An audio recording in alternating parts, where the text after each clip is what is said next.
তো আমরা যখন সোলাং ভ্যালি যাচ্ছিলাম তখন যেতে যেতে গাড়ি একটু দাঁড় করিয়ে দিল, কারণ অনেকটাই লাইন ছিল, গাড়ির লাইন ধরেছিল আর ওয়েদারটাও একটু খারাপ ছিল, ওই জন্য গাড়িটা দাঁড় করিয়ে দিল। তারপরে এই যে আমরা পৌঁছে গেলাম সোলাং ভ্যালি। ফাইনালি আমরা চলে এসেছি সোলাং ভ্যালি। খুব খুব খুব মজা হচ্ছে আমাদের।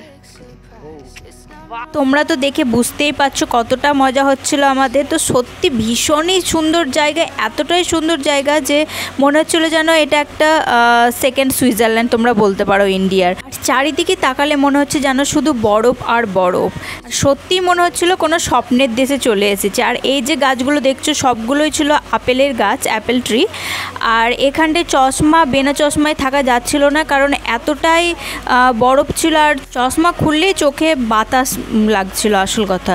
তো যাই হোক, আমরা তো দেখো কিভাবে আমরা তো খুব এনজয় করছিলাম। তোমরা তাহলে পুরো ভিডিওটা দেখতে থাকো, আর আমি নেক্সট ভিডিওতে তোমাদের দেখাবো যে আমরা কোন কোন অ্যাক্টিভিটিস করেছি। ওখানে অ্যাক্টিভিটিস করার জন্য সেখানে চার্জ লেগেছিল, তো ওখানে কি কি অ্যাক্টিভিটিস আমরা সোলাং ভ্যালিতে এসে করেছি সেই অ্যাক্টিভিটিসগুলো তোমাদের সঙ্গে শেয়ার করব।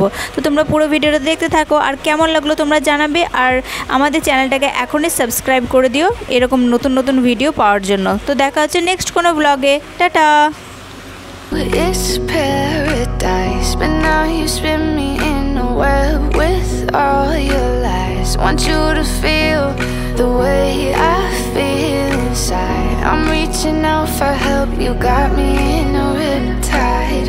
You call me crazy now, but you don't understand. I'm calling out to you. Can you